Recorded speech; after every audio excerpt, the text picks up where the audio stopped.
I'm trying to concentrate as much as possible. I guess it'd be like that. Oh man, this has exceeded my expectations. Yeah, no. Nothing like the M2 at all. M2 got too much slip. Yeah, definitely. This just is a slingshot grip and go. Oh, I don't know if we could talk. I was quite thought that. I know. Just go around the building and straight up. Okay, yeah, normally I just need like those few minutes for the POV segment, Yeah. but yeah, I think I've got enough now. Jesus Christ. I know it all say.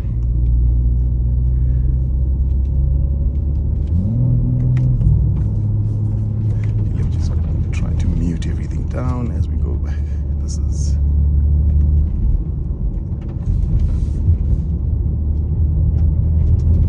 That's so dirty.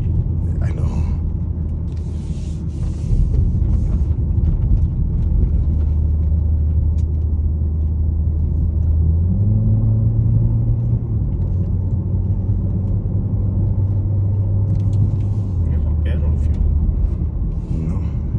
What are we averaging?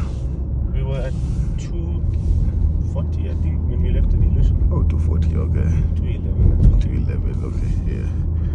Didn't hurt it too much. Yeah, this is, man, serene. Oh, we should never even do No! Oh, limit station, dude, you know that. this. It's warning us.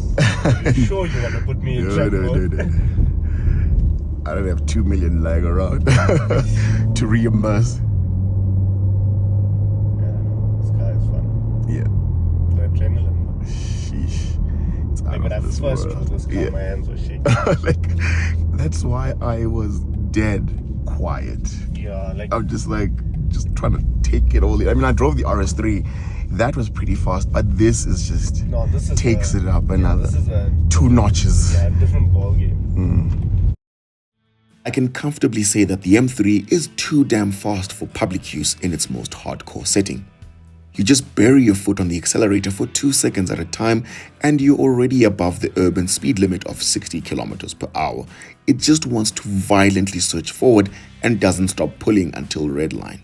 So it was hard to enjoy all of its capabilities in the suburban area. It's like nothing I've driven before, and I've driven some respectably fast cars on the channel.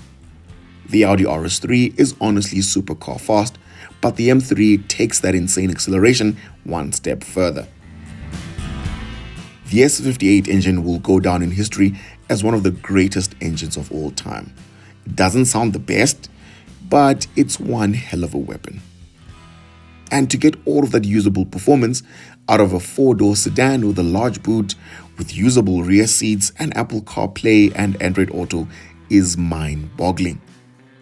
Let's continue having those conversations and debates in the comment section. And who knows, we might just have a new channel car sooner than we think. Thanks for watching and happy holidays.